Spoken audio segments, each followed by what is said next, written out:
Friends, ये आपका class 12th की हिस्ट्री का पार्ट मतलब जो फर्स्ट थीम है उसका चैप्टर नंबर सेकंड है, जो काफ़ी इंपॉर्टेंट। चैप्टर नंबर फर्स्ट भी जल्दी आ जाएगा, पर आप ये हम चैप्टर नंबर सेकंड जो है वो कर रहे हैं। इसका जो चैप्टर का नेम है वो है किंग्स, फार्मर्स एंड टाउन्स। ठीक है, जो शुरुआत में स्टेट्स का डेवलपमेंट हुआ था, उनकी इस डेवलपमेंट का जो बेस होता है हमारा इकोनॉमी, उसके बारे में। और टाइम पीरियड आपका कब से कब तक रहेगा, 600 BCE यानी बिफोर कॉमन एरा से लेकर के 600 CE कॉमन एरा तक। ठीक है, तो यानी BCE को हम सेकंड में एंडिनो एंटोनियो यानी कि इसको हम AD भी कहते हैं, एंडिनो डिमोनो। ठीक है, अब देखते हैं आगे चैप्टर के अंदर क्या क्या दे रखा है। देखो, हमारे इंडियन सब कॉन्टिनेंट के अंदर लगभग 1500 साल पहले, ठीक है ना, 1500 साल पहले, या फिर हम बोलें कि हमारी जो हड़प्पन सिविलाइजेशन थी, जब उसका एंड हो रहा था, हमारी हड़प्पन सिविलाइजेशन के एंडिंग पर एक नए प्रकार की डिफरेंट स्टेट्स हमारे इंडियन सब कॉन्टिनेंट के अंदर क्या कर रही थी, डेवलप कर रही थी। ठीक है, इस समय हमारे हड़प्पन सिविलाइजेशन का एंड हो रहा था और जो स्टेट्स हैं वो डेवलप कर रही थी नई तरीके की। ठीक है, तो वो जो पीरियड था उसको हम ऋग्वेद के नाम से भी जानते हैं, क्योंकि उस समय ऋग्वेद जो एक तरीके की किताब है, और उसको जिस पीरियड के अंदर लिखा गया है या फिर उस किताब के अंदर जिस एरा की बात की जाती है उसको ऋग्वेदिक एरा कहा जाता है। तो ऋग्वेदिक एरा जो था वो इसी समय, ऋग्वेदिक जो किताब है उसको इसी समय कंपोज किया गया था, तो हम इसी टाइम पीरियड को ऋग्वेद एरा के नाम से जानते हैं। ठीक है ना, तो जो ऋग्वेद एरा के जो लोग थे वो मोस्टली इंडस और उसकी ट्रिब्यूटरीज के आसपास थे स्टार्टिंग पीरियड में। ठीक है, तो इंडस हमारी नदी आप सबको वाकिफ होंगे, नहीं है तो आप एटलस खोल के उसके अंदर आप इंडस रिवर और उसकी जो ट्रिब्यूटरीज हैं, झेलम, चिनाब, रावी, व्यास, सतलज, उस वाले एरिया के अंदर आप देख सकते हैं, वहाँ पर शुरुआत में ये लाई करते थे। जो आपका एग्रीकल्चरल सेटलमेंट है इंडियन सब कॉन्टिनेंट में इमर्ज हो रहा था, यानी कि हालांकि न्योलिथिक पीरियड के अंदर और हड़प्पन सिविलाइजेशन के अंदर हमने सेटलमेंट देखा था, लेकिन एग्रीकल्चरल सेटलमेंट यानी कि मोस्टली जो इकोनॉमी है वो आपकी एग्रीकल्चर पर बेस्ड है, उसी एग्रीकल्चर की वजह से वहाँ पर सेटलमेंट हो रहा है। तो अगर उसका हम मोस्टली प्रायोरिटी अगर एग्रीकल्चर सेटलमेंट को देंगे तो वो इसी एरा के अंदर आती है। ठीक है, आपको पता है हड़प्पन सिविलाइजेशन के अंदर एग्रीकल्चर सेटलमेंट था, लेकिन जो मेन बेस था उसकी इकोनॉमी का वो ट्रेड था। ठीक है, तो जो एग्रीकल्चर सेटलमेंट इमर्ज होकर के आया था इंडियन सब कॉन्टिनेंट के अंदर, जिसके अंदर नॉर्थ इंडिया भी इंक्लूडेड है, क्योंकि अभी अभी हमने बात की जो ऋग्वेदिक एरा की बात की तो हमने इंडस और उसकी ट्रिब्यूटरीज के लिए लगभग बात की, वहाँ पर था। लेकिन इसके अंदर आपको देखना क्या है कि जो एग्रीकल्चर सेटलमेंट है उसमें इंडियन सब कॉन्टिनेंट का नॉर्दर्न पार्ट और इंडस नदी और उसकी ट्रिब्यूटरीज वाला पार्ट भी इंक्लूडेड है, और साथ ही साथ डेक्कन प्लेट्यू और हमारे कर्नाटक का कुछ पार्ट भी इंक्लूडेड है। ठीक है, ऐसा नहीं कि सिर्फ और सिर्फ एग्रीकल्चरल डेवलपमेंट ही हुआ है। आपको ऐसा लग रहा होगा कि मतलब मैं बोल रही हूँ कहाँ चल रही हूँ, तो आप अपनी बुक को मार्क करिए, जो आपकी बुक्स में लिखा हुआ ही है, मैं बस उसको लैंग्वेज चेंज करके आपको बता रही हूँ। ठीक है, अगर आप कंसंट्रेशन से एकदम ऊपर से नीचे तक देखेंगे तो आपको मेरे वर्ड्स और इसमें लिखी हुई चीज़ें मैच करेंगी। ठीक है, आपको ऐसे भटकना नहीं पड़ेगा। तो शुरुआत में देखिए नॉर्थ इंडिया लिखा हुआ है, including north India, Deccan plateau, part of Karnataka. ठीक है, अभी मैंने आपको यही बताया कि इसके अंदर एग्रीकल्चर सेटलमेंट जो इमर्ज हो रहा था इसमें आपका नॉर्थ इंडिया था शामिल, डेक्कन प्लेट्यू आपका शामिल था, ठीक है, कर्नाटका आपका शामिल था। ठीक है, इसके अलावा यानी कि एग्रीकल्चरल सेटलमेंट के अलावा जो पैस्चुरल पॉपुलेशन है वो भी लाई करती थी, उसके भी हमें एविडेंस मिले हैं। कहाँ पर, डेक्कन पे। पैस्चुरल पॉपुलेशन मतलब वो हर्डर्स जो अपने कैटल्स को लेकर के एक जगह दूसरी जगह मूव करते हैं, ठीक है ना, अपने लाइवलीहुड्स के सोर्स के लिए, या फिर अपने जो कैटल्स हैं उनसे जो उन्हें सोर्स मिलता है तो उनके लिए उन्हें कैटल्स को भी तो खिलाना पिलाना पड़ता है, तो उसके लिए वो इधर उधर घूमते हैं। तो जो पैस्चुरल लाइफ है उसकी जो पॉपुलेशन है वो भी हमें डेक्कन में और साउथ के अंदर मिली है, यानी उसके भी हमें अवशेष मिले हैं कि हाँ पैस्चुरल लाइफ भी डेक्कन के अंदर और साउथ इंडिया के अंदर उस समय पर थी। ठीक है, और हमें डेड बॉडीज़ जो होती हैं, हमने देखा था कि हमारे जो हड़प्पन कल्चर्स था उसमें डेड बॉडीज़ किस तरीके से बरीड की जाती थी, है ना, पैलियोलिथिक कल्चर के अंदर किस तरीके से बरीड की जाती थी। तो इस समय जो हमने मोस्टली जो बरीड डेड देखी हैं, जिनको हम दफना दिया करते थे या जला दिया करते थे, जो हमारा वे था फंडस को डिस्पोज करने का, वो हमने देखा है कि इस समय एक नया मोड़ आया, जिसमें क्या करते थे लोग, जो डेड बॉडी उसको सेंटर में रखते थे और उसके जो बड़े बड़े पत्थर होते थे उनको एक उनके साइड में रखते थे, और उन पत्थरों को क्या बोला जाता था, मेगालिथ। ठीक है, तो ये जो तरीका था बरेड करने का, ये तरीका सेंट्रल और साउथ इंडिया में फर्स्ट मिलीनियम BC के समय पर इमर्ज हो गया था।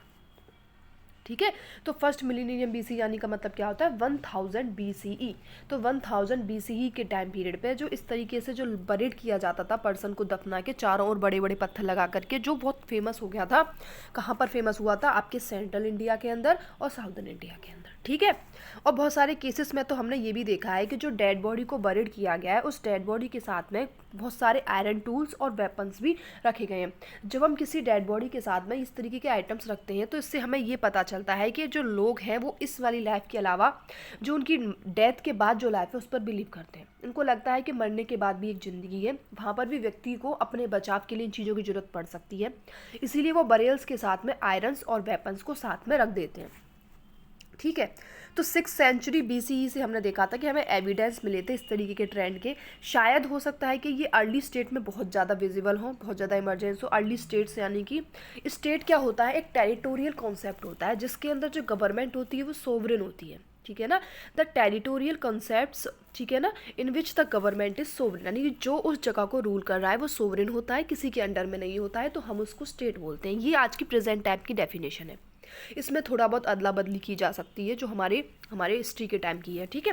तो जो शुरुआत में स्टेट्स थी, एम्पायर्स थे और किंगडम्स थे, उनके अंदर हमें ये बहुत ज़्यादा विजिबल देखने को मिलता है। स्टेट छोटे लेवल पर होती है, एम्पायर उससे थोड़ा बड़ा लेवल होता है, किंगडम अगर देखा जाए तो वो उससे भी बहुत ज़्यादा बड़ा लेवल होता है, as per area, as per control, as per sovereignty.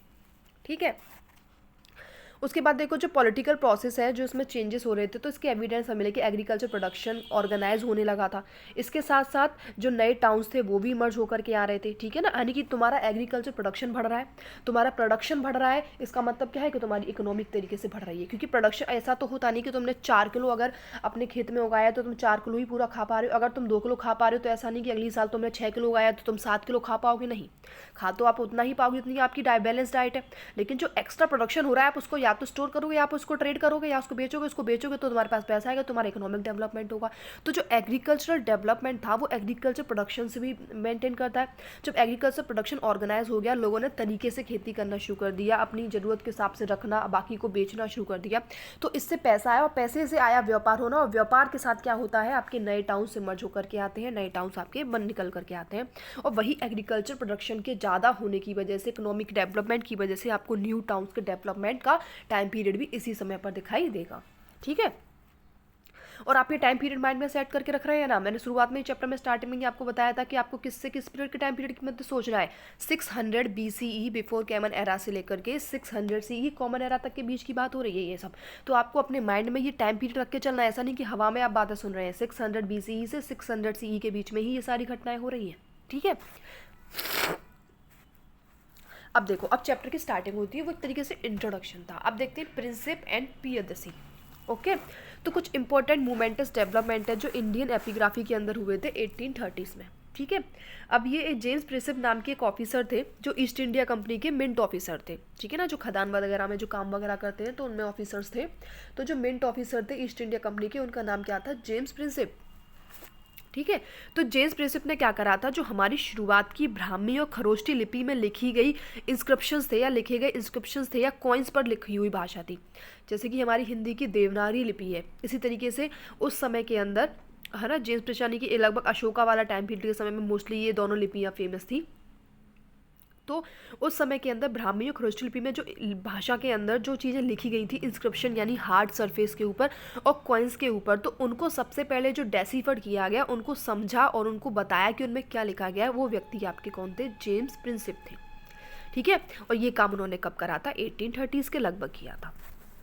ठीक है। तो जो हमें अर्लीस्ट इंस्क्रिप्शन और कॉइन्स मिले थे, उन पर जो भाषा हमें मिली थी, जो स्क्रिप्ट हमें मिली थी, ब्राह्मी और खरोष्टी स्क्रिप्ट जो हमें मिली थी, खरोष्टी जो स्क्रिप्ट होती है वो आपकी राइट से लेफ्ट लिखी जाती है। जो आप हिंदी स्क्रिप्ट लिखते हो वो आप लेफ्ट से राइट में लिखते हो ना, ये आपकी राइट से लेफ्ट लिखी जाती है। ठीक है। ये आपको रिमेंबर रखना है, you have to remember this. ठीक है। तो आपके जो अर्लीस्ट इंस्क्रिप्शन और कॉइन्स थे वो आपके समय क्या हो गए थे, डेसीफर्ड किए गए थे। वो उसको डेसीफर्ड करने वाले व्यक्ति का नाम क्या था, जेम्स प्रिंसिप नाम था। 1830s की बात है। ठीक है। ज़्यादातर हमने मेंशन किया है किंग को इसके अंदर, यानी कि जो इसमें इंस्क्रिप्शन था, जब हमने उसको पढ़ लिया तो हम समझ गए उसमें क्या लिखा हुआ है। तो इंस्क्रिप्शन और कॉइन्स के अंदर एक शब्द बहुत बार यूज़ किया गया है। उस शब्द का नाम क्या है, उस शब्द का नाम है प्रियदसी। ठीक है। प्रियदसी उस शब्द का नाम है जो आपको इंस्क्रिप्शन और कॉइन्स में many of the times mention मिला है जब हमने ब्राह्मी और खरोष्टी लिपि को डेसिफर किया। और जो प्रियदसी शब्द है उसका अर्थ क्या होता है, प्लीजेंट टू बिहोल्ड। ठीक है ना। क्या अर्थ होता है इसका? Pleasant to behold. प्रियदर्शी का मतलब होता है कोई व्यक्ति जिसके पास पावर है उसको लेकर के वो बहुत ज़्यादा पोलाइट है, बहुत ज़्यादा उसको पसंद करने वाला, प्लीजेंट है मतलब काफ़ी, ठीक है, जो उसके पास है उसको लेकर के। तो हमें कुछ बहुत सारे इंस्क्रिप्शंस मिले हैं जिनके अंदर हमने एक राजा के बारे में मेंशन देखा है। उस राजा का नाम अशोक है और इसी राजा को, इसी अशोक राजा को ही इंस्क्रिप्शन और कॉइन्स के अंदर प्रियदर्शी के नाम से मेंशन किया गया है, ठीक है। That mean pleasant to uphold या प्लीजेंट टू बिहोल्ड। एक फेमस रूलर थे, ठीक है ना। बुद्धिस्ट टेस्ट के अंदर भी जो राजा अशोक है उनके बारे में मेंशन है। It's mean it's a famous ruler, ठीक है, नेम ऑफ फेमस रूलर, ये बहुत फेमस रूलर थे।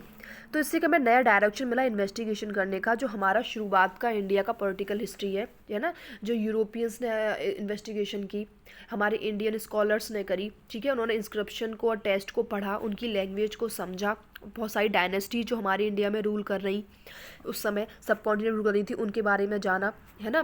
पूरा का पूरा पॉलिटिकल हिस्ट्री क्रिएट करा 20वीं सेंचुरी के अंदर और उसके अर्ली डिकेड के अंदर ये हिस्ट्री क्रिएट किया। हिस्ट्री इस समय की नहीं है, हिस्ट्री उसी समय की है। उसको समझा, उसको जाना और उसको बताया, ठीक है। इसके साथ साथ जो स्कॉलर्स थे जिन्होंने शुरुआत कर दी थी फोकस को बिगिन करने की कि पॉलिटिकल हिस्ट्री क्या थी उस समय, उन्होंने इन्वेस्टिगेशन करा कि उस समय में क्या पॉलिटिकल हिस्ट्री थी, क्या पॉलिटिकल चेंजेस हुए थे, क्या कनेक्शन था इकोनॉमिक सोशल पॉलिटिकल चेंजेस के अंदर, सब रियलाइज़ करके उन्होंने इसे सिंपल राइट वे में नहीं किया, ठीक है।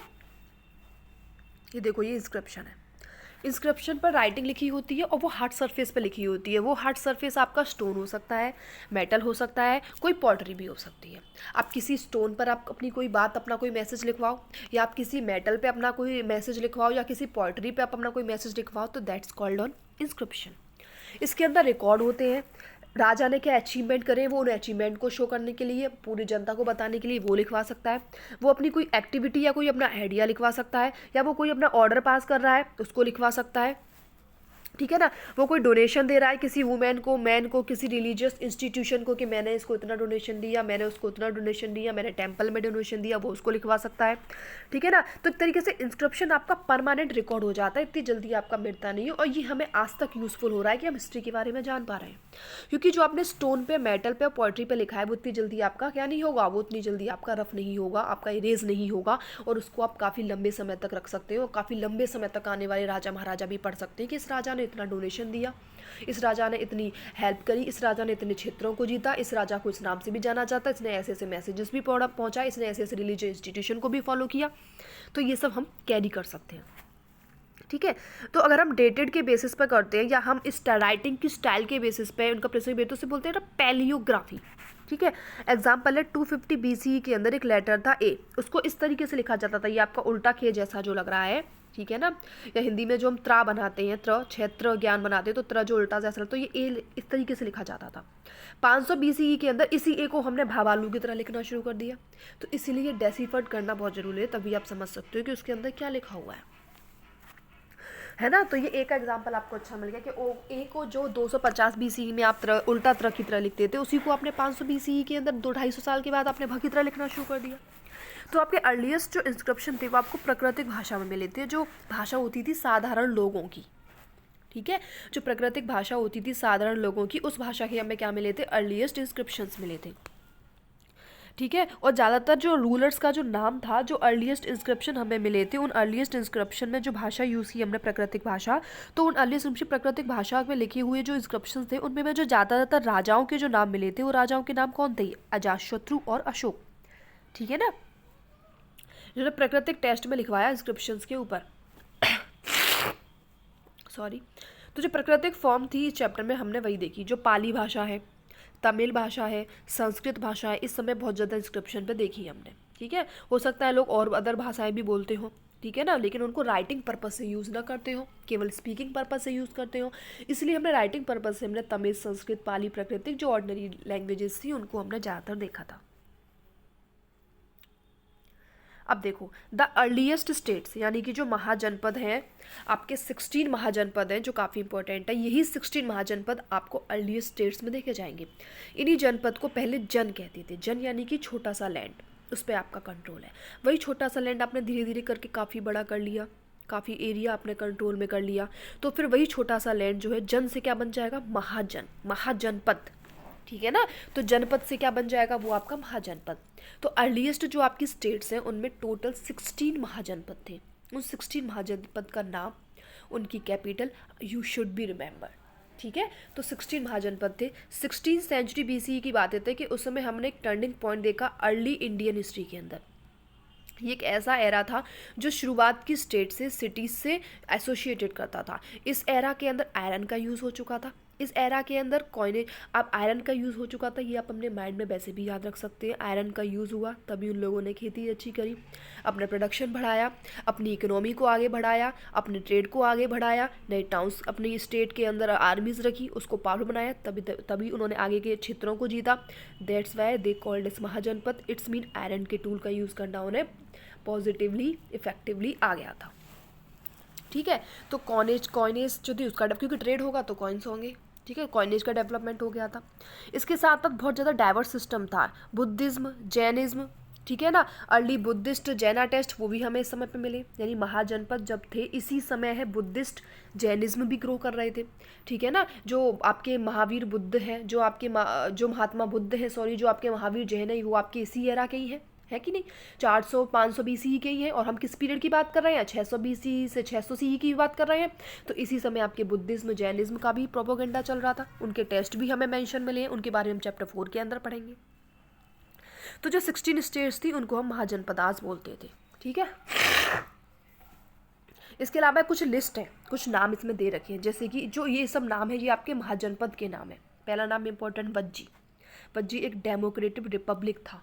ठीक है ना, वज्जी, मगध, कौशल, ठीक है, कुरु, पंचाल, ये कुरु और पंचाल, ठीक है, गंधारा, अवंती, ठीक है ना, और भी बहुत हैं, ये आपको यहाँ पे 7 बताए गए हैं। ठीक है, एक और बार नाम बोलते हैं, वज्जी, मगध, कौशल, कुरु, पंचाल, गंधारा, अवंती।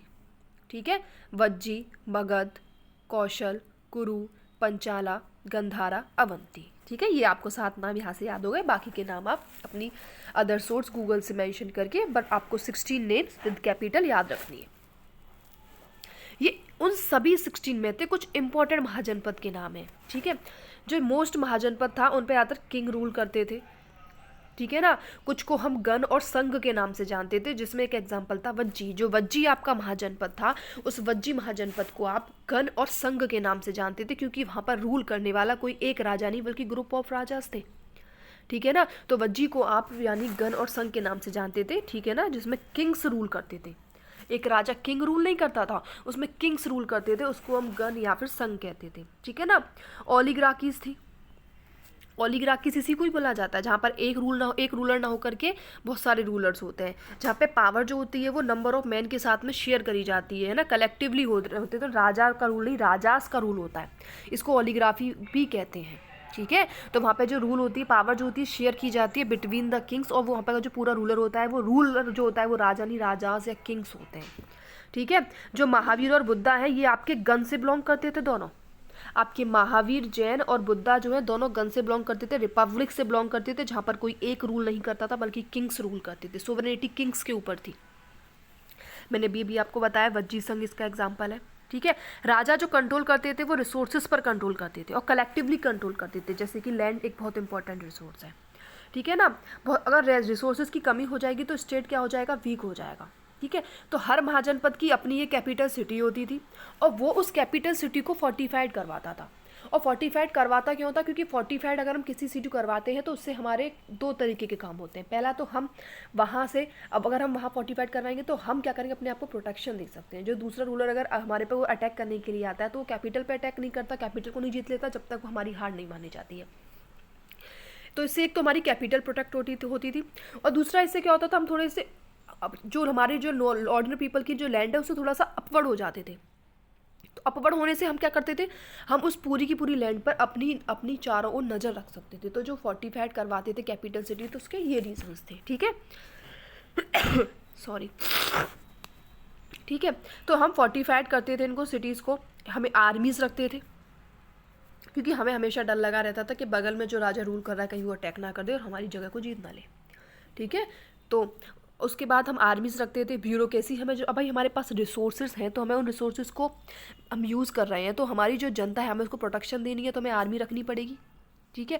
और आर्मी रखने के साथ साथ हमें क्या करना पड़ेगा, हमें रिसोर्सेज के लिए ब्यूरोक्रेसी रखनी पड़ेगी, हमें पूरा काम धाम, अकेला राजा तो कर नहीं सकता है, राजा को मिनिस्टर्स रखने पड़ेंगे काम के लिए, तो ब्यूरोक्रेसी और आपकी आर्मी, ये दो इंपॉर्टेंट चीज़ें हो जाती हैं अगर कोई भी राजा रूल करता है तो, ठीक है, क्योंकि वो अकेला सब कुछ नहीं मेंटेन कर सकता, तो ब्यूरोक्रेसी तो एक इंपॉर्टेंट कंपोनेंट से इंपॉर्टेंट पार्ट होता है, ठीक है। उसके बाद देखते, देखो यहाँ लिखा हुआ है जनपद का मतलब होता है लैंड जहाँ पर जन लोग रहते हैं, ठीक है ना, या कोई पीपल या कोई क्लैन या ट्राइब रहती है। इसको हमने प्राकृतिक और संस्कृत दोनों ही शब्दों में यूज़ करा है। अब ये देखिए, ये आपके early state and their capital, ये आपको याद रखने हैं। हम शुरुआत करते हैं यहाँ से, एकदम स्टार्टिंग से। तो आप देखिए ऊपर आपको दिख रहा है गंधारा, गंधारा की कैपिटल आपकी क्या है, पुष्ककलवती, ठीक है, सॉरी, गंधारा की कैपिटल आपकी क्या है, तक्षशिला। ये जो पुष्ककलवती कैपिटल है ये आपकी कंबोज की है। जो आपकी स्मॉल लेटर्स में लिखी हैं वो आपकी कैपिटल्स हैं, और जो आपके कैपिटल लेटर्स में लिखी हैं वो आपकी महाजनपद हैं, ठीक है। तो कंबोज है, कंबोज की कैपिटल क्या है आपकी, पुष्ककलावती, पुष्कलावती।